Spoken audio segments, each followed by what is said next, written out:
welcome, ladies and gentlemen, to another episode of the CEO Story. And we've got a real close friend of mine on today, so I'm really excited about this one. It's a lovely lady by the name of Anna Rova, and she owns a company called Claim.com, where she helps successful women find their dream guys. Yes, that is a real thing. Dream guys do exist, and they are out there. And thank you, Anna, for helping everyone find their dream guy. How are you doing, Anna? Thanks, Casey. It's a pleasure to be here. Yeah, and it was really good to have you on. We met up a couple of times. You're over in Sydney right now, but we're in the Quantum Mastermind together with Sam, and got to know you and String quite well and really love what you do. So would you mind starting by just explaining high level what you do to help people, and then we can dig into the backstory and get into the weeds? Sure. I'm actually in Byron Bay, which is a few hours south of Sydney, I think, but close enough. You got the location close enough. So I help single successful women attract committed masculine men. That's kind of my pitch. And what I do is I help women who are successful in their careers, who are independent and amazing and brilliant at what they do. And they really have achieved that, let's say, outward success in their businesses or careers. But this area of their life, which is love life or romantic relationships, isn't working or hasn't been working. And they find me through, a podcast that's called Claim, through my YouTube channel or on Instagram, and they resonate with what I share. Some might call it a little bit controversial. I don't know if you want to dig into that. And then, they sign up for, a free discovery call, and they join the program. I have a group coaching program. And then, they have an amazing experience and start to attract these amazing committed masculine men. Fantastic. So that all sounds really good. Obviously, there's a lot going on here. So we'll break it down step by step. How did you get into this field first? That really got me thinking right from the beginning. How does someone become a confidence builder, matchmaker, kind of help people get that clear vision of what they want to attract? And I'd love to hear that story. Well, matchmaker is not what I would call myself. Definitely not. Because, some people, like when I tell them what I do, they're like, oh, so you like matchmaking or dating apps? Like, no. I don't know. I think that's the first thing most people would go to in their brain and kind of logically thinking about it. But is it more than confidence building, figuring out what you actually want so you can vision it, see it, and then attract it, kind of laws of attraction type things? Yeah, pretty much. I mean, and I don't call it confidence building, but it is exactly that. It's a personal growth program, right? It's an online program. It's a group coaching program that helps a woman understand what she wants, understand what her blind spots are, understand how relationships work, like how attraction works. There's this thing that I teach called feminine masculine polarity in relationship dynamics, and then really get to the bottom. The most important work here is actually excavating, I call it. What is at the bottom of their patterns with attracting, let's say, emotionally unavailable men who don't want to commit, men who are just not there, not what they want, so on and so forth. Reframing those patterns, changing them. You can call this confidence building, and then starting to attract through getting out of their head into their body, being very much connected into their feminine essence. This is what I teach women, into their femininity, feminine essence, and starting to attract that masculine guy who's willing and ready to be in a relationship. And of course, with that comes like the principles in terms of how you date today, and what are the philosophies, and what are the rules, and things like that. And your question into how I got into this, I didn't, I never dreamed of becoming like a femininity or feminine embodiment coach or relationship dating coach. I never thought I would be that. In fact, for a number of years, I actually resented that. I think just because I worked in the personal growth industry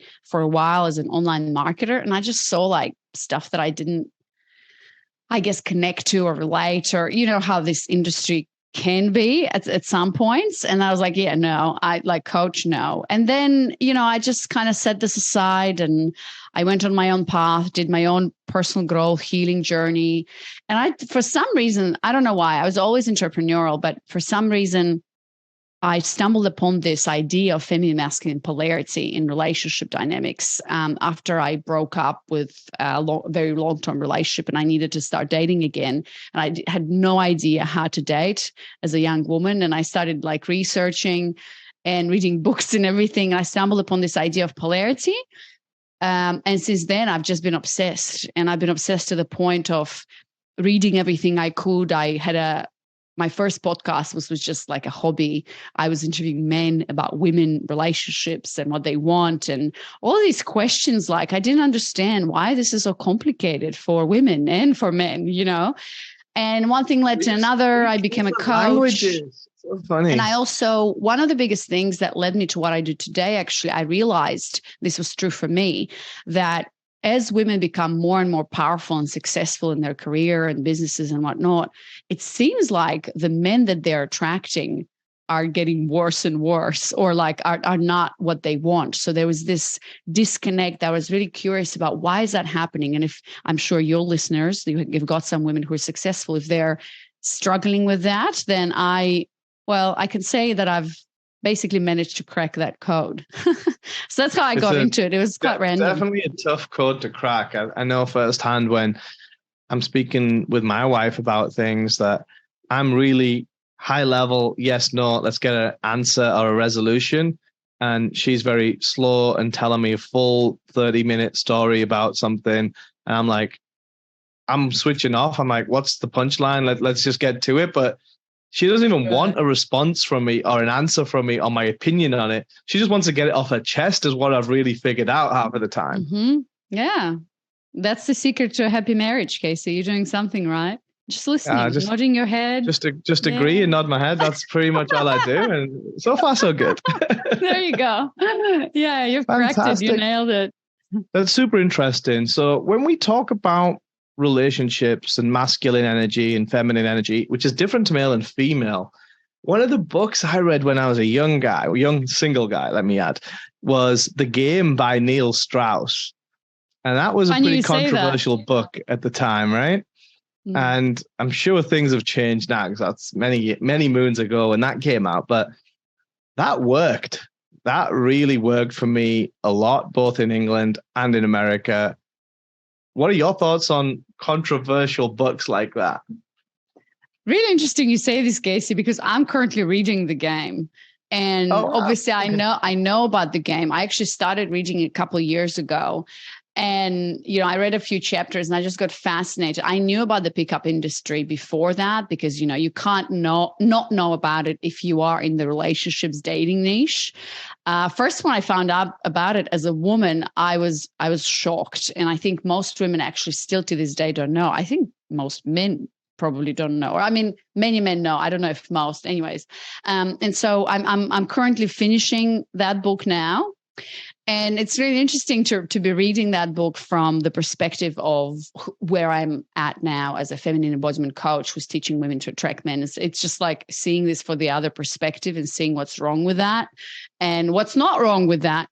It is controversial. And by the way, I do not recommend reading this book to women who are struggling in their dynamics with men. Absolutely not. I think this is kind of like advanced, like if your, let's say, relationship or marriage is amazing and you're all good with that and you're advanced and master level, then I would if you're curious, read that. But if you're in the point where you're not trusting men, like a lot of my clients are, you're not attracting the right guys, don't read that book because it's just going to mess up your brain and you're further going to reaffirm to yourself that men only want one thing, that men are this and this and this and that.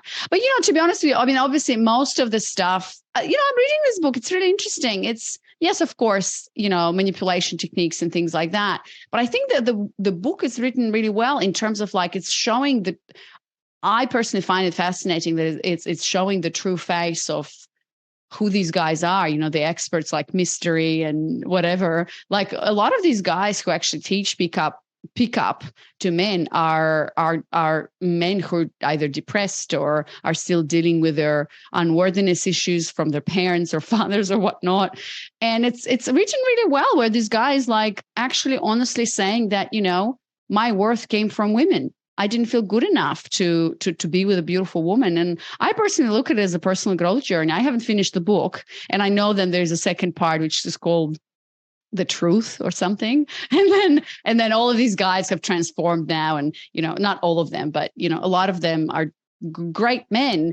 And now I totally understand, and I know what role women play in a man's life, and this whole pickup, and from the moment you hit puberty, everything you can think about as a guy is women.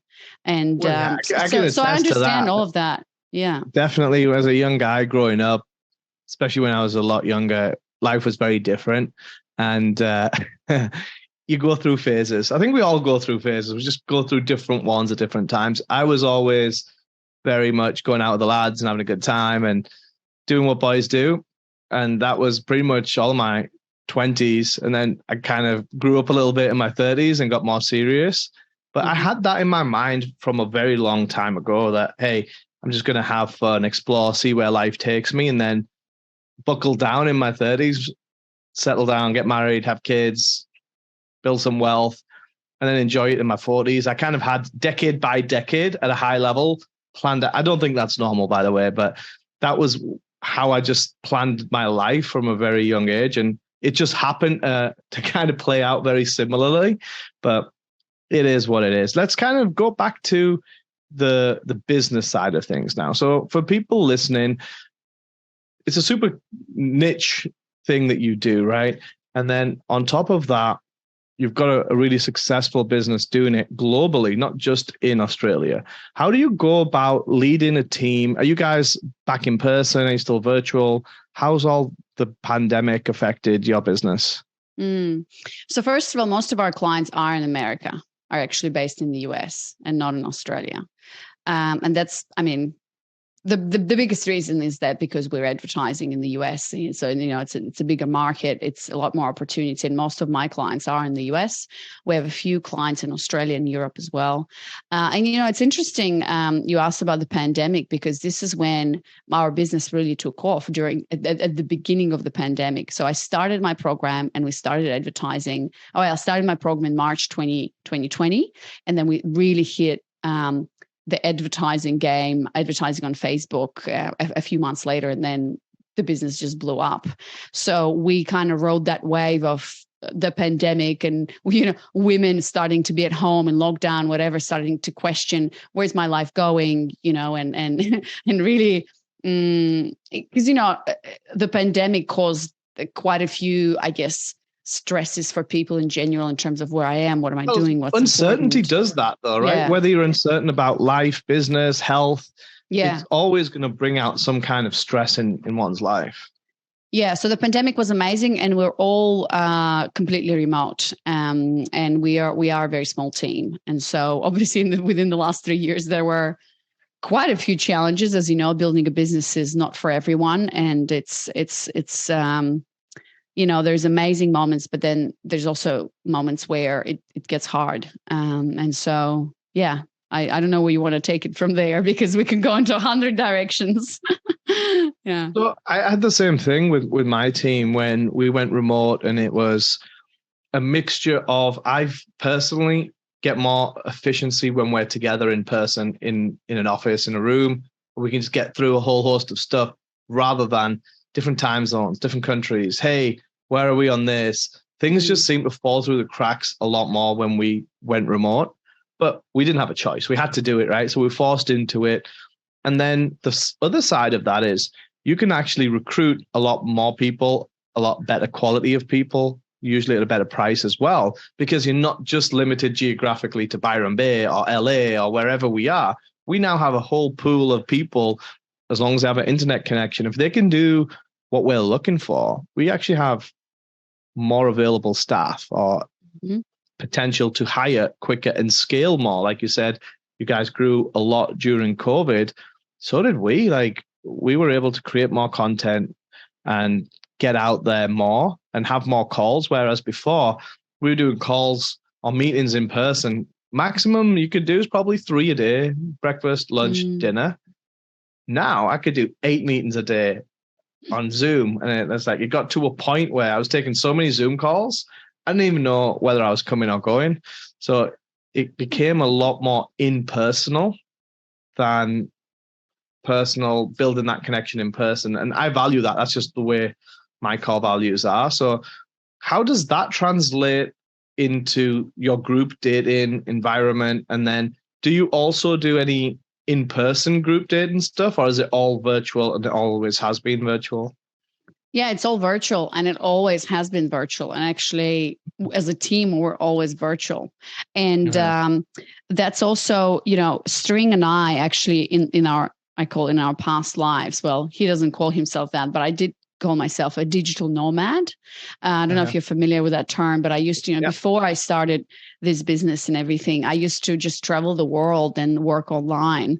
And I, before even I met my husband String, and String is, by the way, my husband, and we co-founders and partners in the business. And before I met him, for about a year or so, I was just traveling the world by myself and working online and having the best time of my life. And this is where I met him. And then so we met in 2016, and then we, obviously got to know each other, blah, blah, went through the whole journey. And then 2020, so 4 years after we met, we started this business together. So when we started the business, I mean, the business was started before then, like maybe a year before then, but 2020 is when we really started growing, really, hit that market product fit, that combination that was perfect. And so before we started the business, I had like 4 or 5 years of experience working online, even more. So for me and for him, it was just natural. It's something that we always did. And, it was just the breeze, and it was amazing because we could travel, with String. We lived in Brazil and Mexico and Bali and Colombia. We met in Colombia. And so we just had this amazing lifestyle, that we were flying around and working and stuff. And then we got married and I got pregnant, and then we had to settle somewhere. And this is why we're actually in Australia. Now we have 2 kids. We're still running the business online, but we have plans, as we talked before we started this call, to start moving again, because it's, taking advantage of an online business. So you can live anywhere, you can work anywhere. Of course, there's time zone issues and stuff, but I can see the possibility of actually doing this as a family for at least a few years until, they need to be in high school and stuff. But yeah, that's where we're going. That's exciting. Yeah, we're really good. If you do move out to Mexico, that would be fun because it'd be pretty close. So let's talk about the business scaling. And you said it took a while, but then when you got that product market fit, it kind of blew up. A lot of people don't even get to that stage with businesses. So what was it that allowed you to tweak and refine and to find that really good product market fit to allow you to then blow up? Yeah, that's a really good question. I think, there's no perfect answer to this. And if I kind of reverse engineer, I think it's a combination of different factors of, obviously, like for us, as you know, we were in Sam's mastermind. We found Sam Ovens and his consulting accelerator, and then Up Level and all of that. So we followed that whole thing, and the model was there, right? Like what to follow. And we definitely followed the whole thing where I created my group coaching program. It was like the exact spot. So the model is important, and who you follow in the business model is obviously what we did and what was really great for us. And we did follow when Sam was teaching how to do Facebook ads. We followed all of that and got feedback on that and launched it. But before that, for about a year or so, for about a year before that, I was working one-on-one with clients, trying to figure out how to help them. What is their biggest pain? What is their challenge? And before that, as I said, I think, so since 2015,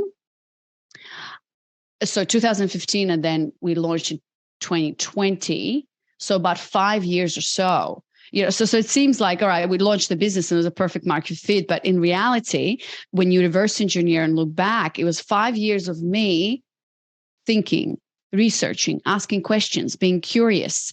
I was having podcasts. I was, and then I started working with women. And so I think for me, why we hit the nail on the head right away, and I know not everybody, even in Sam's program, does it. Like it's truly almost like a miracle. And 3 years ago, honestly, the program that it is now, I didn't know what I was doing. I was just following my gut, following my expertise. I trusted in myself. I also saw an example being in a program like Sam. I saw people doing this and I was like, all right, I guess I can do it.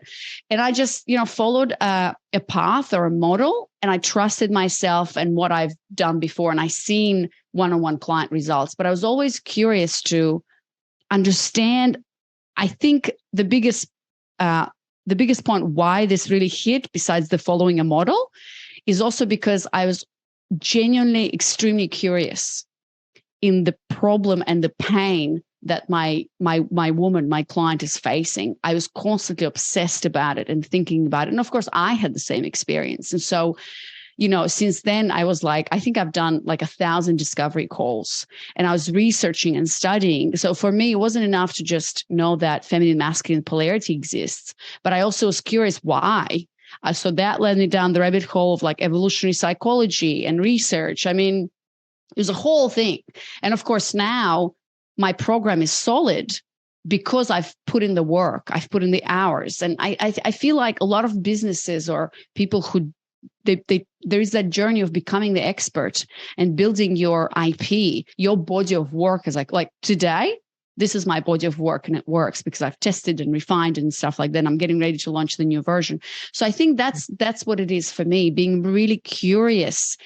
And then, of course, I could write my ads. I wrote my blog for 3 years. I had a podcast. So I had that experience.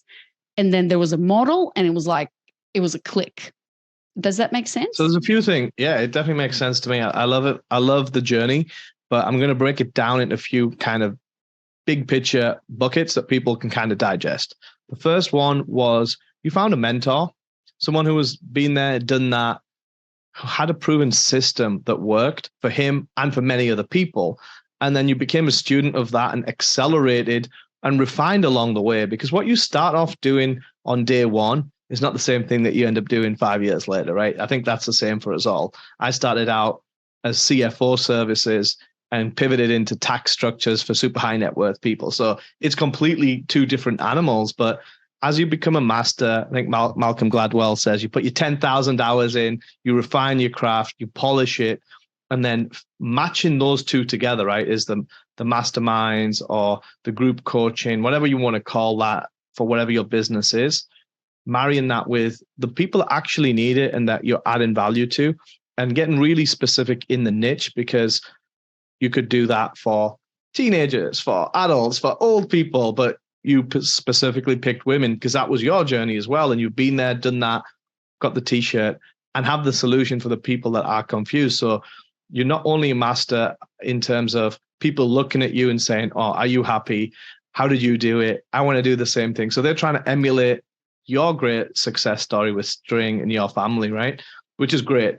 And then you manage to put that into a context that resonates with people. So finding a good mentor, a path, a framework, whatever you want to call it, but really finding your true identity, meaning and value, and bringing the two together, because you could be really good at one, but if you can't articulate it to the people that need it, it's no good. Or the vice versa, you can be really good at articulating it, but if you can't deliver a good value product, it's not going to last either. So that you've got to have really strong sets on both sides and then marry them together is what I'm hearing.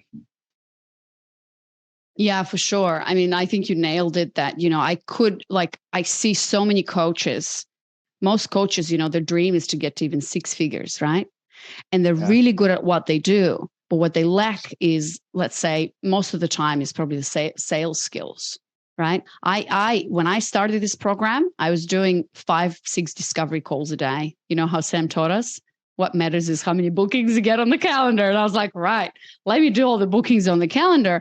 And a lot of the times what people don't, I guess, understand. And look, I'm going to tell you, this was the hardest thing that I've done in my life. And I burnt out quite a few times. And so it's always, especially being a woman and a mother and stuff, I can't go like you, Casey, or like String, like a train all day, every day, 12 hours a day, just go, work. Like my body and my system doesn't work like that. And through those discovery calls, I think I've learned one of the most valuable skills that I know now, which is to sell. And it's not to say to sell, but it's actually to understand what is the pain point of the person who's with me on the phone. What are they really struggling with? And what do they want? And to bridge that gap and to present my offer in a way that would really help them. And as I said, I've had close to 1,000 discovery calls. And that's why and how through the discovery calls. And I feel like a lot of coaches are, I'm talking about high ticket coaching, selling and stuff. They just don't get it. They don't understand. But the fact that in that journey, there is tremendous learning. I'm so good at what I do now. And our business is where it is now because I spend 1,000 hours talking to women from all over the world. 80% of them told me no. I've had women who show up and like hang up on me or say no or whatever. I kept going with all the support that I had. And as I said, it wasn't easy. I burnt out a few times. But after those thousands calls, after a year of doing this myself, I trained my team. And now they can do it. And now we've got closers coming into our team with more experience than me, blah, blah, blah, whatever. But Fantastic. I had to do it because otherwise, most coaches, that's why they're not at six figures or whatever, because they don't know how to sell. They're experts. I've got a great story for you. One of my mentors, he says to me, he's like, you can't pay other people to do your push-ups. Right. And it makes me laugh every time because it's like, you can have a personal trainer, you can eat right, but you've got to do the work, right? And if you don't do the work yourself, how are you going to teach anyone else to do it? You're not going to be a leader. You're not going to set that standard because you've got to do it first. And I'm exactly the same as you. I had zero sales background. Like, I'm a finance guy. I'm like the square box. No, like, what finance guy knows how to sell? Like, not very many, right? And that's one of the things that I love Sam for, and I'll forever be endeared to him because I went through that accelerator program, not knowing a thing about marketing or sales or any of that, and literally just followed his script step by step by step, got my first sale, fell out my chair. I'm like, wow, this is easy. And it's like, because I know the value that I bring. And it's like, there's no doubt in my mind about that. There's no, like, the conviction is up here. And then I just couldn't articulate it properly because I had my finance hat on. And no one wants that. They want to know the result, what they're going to get. And then when you're saving people millions of dollars every year on taxes, you become their best friend very quickly because they're making a hell of a lot more money working with you than working without you. So the sale was really easy. I was just getting in my own way because I didn't know what to say or how to phrase it. And that's really what Sam helped me overcome. And that was the main reason I went into the mastermind, because it was, how do I now scale? I brought this company up to a point where I'm the bottleneck and I need to build out the rest of the framework to move on to something bigger than just me. And again, Sam over delivers every time. So that's literally why I joined the mastermind. I invested in school because I didn't even need to look at the numbers because I'm invested in him as a person. And he means the world to me for that. Just giving me that confidence to have my own business, take it to multiple 7 figures and onwards to 8. So it's been a really good journey, just learning that skill set of sales and a little bit of marketing. And we're still improving every day, right? No one's the finished article. So it's all about scaling, which brings me to my last point. What are you doing now? What trends are you seeing that are working for you in your business to scale that to the next level? Yeah, really good question, Casey, because we're actually at this point right now. I just, jumped out of an interview where we just hired another closer to join our team. And we're at this point now where we're ready. We're ready to scale. We're ready to expand the sales team and go beyond, that kind of 100K month mark in our business. And so we're, our business was always based on ads. I think 70% of our clients come from advertising, mostly via Facebook, and the rest are like kind of organic, YouTube, podcast, Instagram. Obviously, we want to change that, proportion to have a lot more clients coming organically. So I'm really focused on my organic strategy in terms of YouTube and podcast and Instagram, but ads do their thing, right? And so we're really at that point now. We have an agency who manages our Facebook ads, and they are ready to scale. And so it's quite exciting, and it's also an experiment for us because, we've been so the first year in business was, we grew 10x. We grew from nothing to like basically first 50K a month and then 100K a month. And then the next 2 years were quite slow. We've been hit with like the Facebook algorithms. And by the way, I'm not managing ads or any of the traffic sites, strings, that's Strings forte. But obviously I'm involved in the business as the partner. And so, so we had some really slow months. We had to actually scale down at some point last year, last year in July. I don't know if you saw, I think you've been on that event when we were like, oh my God. So it's been ups and downs. And I think it's important for people who are listening to know. And that's what sometimes when you're part of the masterminds, when people are making big figures, big numbers, and sometimes you feel like, is anyone struggling with anything at this moment in time? Like, what are the problems? What are the issues? Because it's not all rainbows. You just struggle with different things. It's not like we're all struggling, regardless. When I was making 50K or 500K, I'm still struggling with something. It just is a different thing along the line that I'm struggling with. Right. For sure. So, we went like downsizing in July last year. And then from then on, honestly, our revenue grew and our profits grew. And we're now at a really good point where we're ready to scale. And I'm sure, now we're like, let's ride the wave, because the wave is here. The momentum is here. We're riding the wave. And I'm sure it's not going to last forever, but we're riding it until it's here. And it's just, there's constant ups and downs. And just yesterday I was talking to String about, oh my God, how are we going to get through this? It's going to suck massively but it's a good suck in terms of like when you grow, you grow and you want to kill yourself. It's like yesterday I was on calls from 8 a.m. to 4 p.m. I was about to like walk out and collapse. But I didn't, because I love what I do and I bring value and I have my goals. And so you just got to keep going, but this is where we are in terms of scaling. So we're scaling the sales team mainly. Let's dig into that. Because one of the things that, I'm good friends with Brian Mancada and Cole Gordon and a few of the other guys in the mastermind too. And we made the decision just after the September mastermind to double down on organic content. So we don't do any ads right now. Probably will change at some point, but right now and historically, we haven't done any ads. And Sam said to me, he's like, just create your own YouTube studio. And I'm like, nah, I don't want to do that. And I totally disregarded it. And I'm like, the more I think about it, I should do that. So then eventually, come December, so it took me a month and a bit to kind of let it absorb.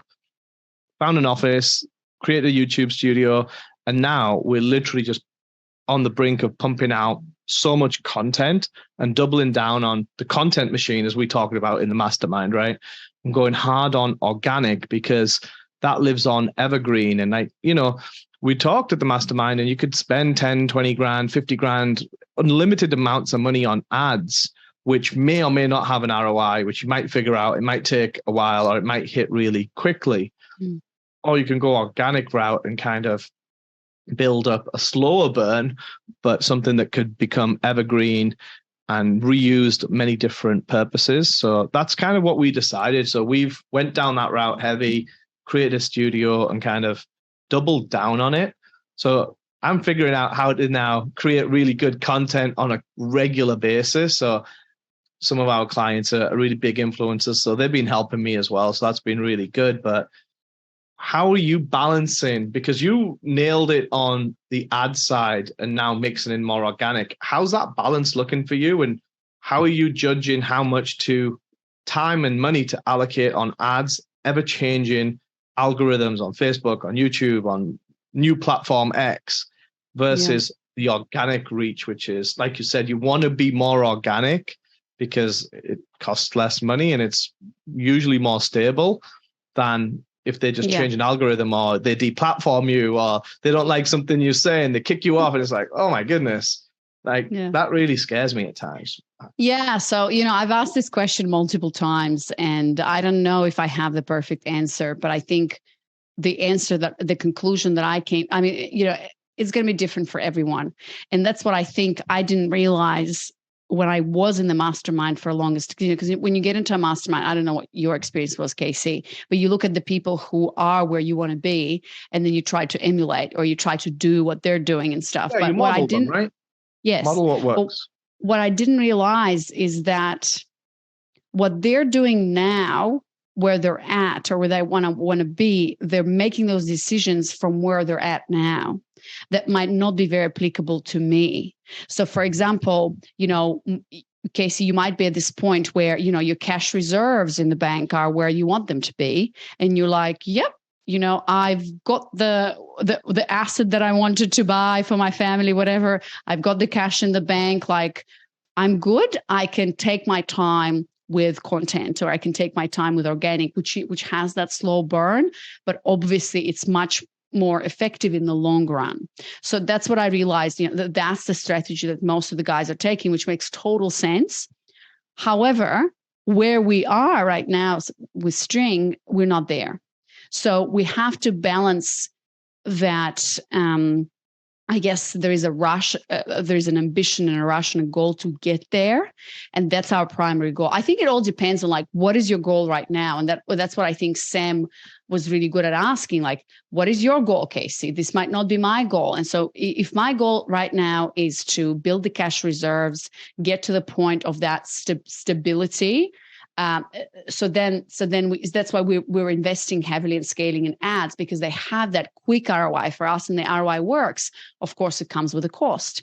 But when we get to that point where the cash reserves are there, when we're good, I think this is when we're going to start to invest a lot more in that content side of things. Not saying that we're not investing now. We definitely are. And, I have a video editor and stuff, and we're doing it. But it's just we could do that, but it's going to take us a few years to get to the point, I think. So I think it's always balancing where you're at, what are your goals, and how quickly do you want to get to those goals? Because we know that the ads can get us to where we want to be in a year. I don't think that my YouTube channel is gonna help me build that cash reserve. No, that's really, really good perspective, because that was my initial first reaction when Sam said to me, he's like, just create a studio and shut up and do it, pretty much. And I'm like, no, I don't really want to do that. That's not really high on my agenda. But he was thinking super long term, and I was thinking super short term. And he made me think about it differently. And I think that's what good mentors do. They reframe things and they make you ask different, better questions, right? So he's like, it's only 50K, just create a studio. I'm like, okay. So then I created a studio, and then it's another 15K a month on the staff to run it and edit it. And like you said, it doesn't just happen on its own. So when I look at that, and you're totally right, it's like, do I have the cash reserves? Do I have the leeway? And do I have the time, more importantly? Am I thinking that long term? And I'm like, yes, yes, and yes. So there's no reason not to at least try it then. And I can commit to it for a year or 2 years and see if it takes off. Because the other thing that I think society sees a lot this day is the overnight success, which is just not a real thing at all. And they see these fake things in the news, and this person did this and that. And it's like, they don't see all the hard work and the years and dedication that go into it beforehand. I think your analysis was really good, where you were tweaking and testing and modifying for 5 years, and then it took off in the first year. Well, really, it was all of these hours that you put in mastering the craft that when you were ready to take off, you went straight up, right? And people don't see that side of it, or don't want to see that side of it. But I think not giving up on the way. Yeah, right? Exactly. Well, Russell Brunson talks about that. I recently read one of his books, and he was like, he gave an example that someone had knocked on 47 doors and not given up. And then the 48th door was the first yes. And how many people would have given up before 48? I think the majority of people would have. But it's that 1 or 2% that keep going, that have the dedication, have the focus. They're the ones that are going to succeed, because you only fail when you stop, right? Everything else is just a lesson learned. Yeah, for sure. When I talk about that, I think there's something about being an entrepreneur and having the right personality for it, because I sometimes not get a backlash of it, but some people, I've heard these things of what if you're not everyone is meant. So I share, and I think, we're on this mastermind, we're doing the things. I totally share this belief that I truly believe that if you do the right things, follow the mentors, are surrounded by people who are where you're at and your mindset is right, you're going to get to where you are. You're going to achieve the goals that you want. This was true for me. But then there's people who tell me, well, not everyone is cut to be an entrepreneur, or not everyone can be a millionaire, And I'm like sitting with this. I'm like, yeah, maybe, but I just can't shake off that belief that I have. And obviously I have the right personality for it. But I truly believe that, if you follow the path of, again, you mentioned a mentor, a model, it's the mindset. It's constantly being surrounded by people where you feel like you're not the smartest person in the room. And just following that and believing and seeing the results is like one thing after another. And then at one point, it all comes together. But it is a journey, and it's a hero's journey. All hero's journeys have their low moments. It's the abyss, it's the moment where you're like, nothing's working and I should be giving up. And this is where I take my phone and I reach out to people that I know, like, how the hell are you doing this? Right. And that's why community is important. And yeah, but it is the path, Yeah, I think it's true. Everyone has the potential to do it in them because it's not difficult. It's just the dedication and the focus to actually keep going and determination to figure it out, because that's where most people, at least in my opinion, give up too soon or don't have the real commitment. They say they want it, but they don't really realize what they have to sacrifice to get where they want to be. I think that's where most people fall down. Yeah. But anyway, sure. I think we are digressing. So to wrap things up, if you can share where is the best place for people to follow you or reach you, your website, and then we'll put the links down below so that it can click into it and follow them. Sure. Well, the best place, like, if a listener of yours is that successful woman who's struggling with her dating life or wants to attract the committed masculine men, the best place is to just go and watch my free training. And that's my VSL pretty much, that explains everything, the whole philosophy of, the 4 steps you need to do to change your dating dynamic forever. And that's at claimed.com/training. And at the end of the training, if everything I'm saying resonates, there's going to be an invitation to sign up for a free discovery call. And there we can see if you're a good fit, and then you can join the Claimed program. But otherwise, I'm obviously on socials. A lot of women find me through Instagram. You can find me there at Anna Rova. You can just type in Anna Rova. I'm on YouTube as well, and of course I have a podcast that women really love, and it's called Claimed. Fantastic. And we'll put all the links down below for those people watching on YouTube. You can click straight into that. So Anna, thank you so much for your time. Really appreciate you speaking and sharing your wisdom, and wish you all the best. Thanks so much, Casey. I really enjoyed it.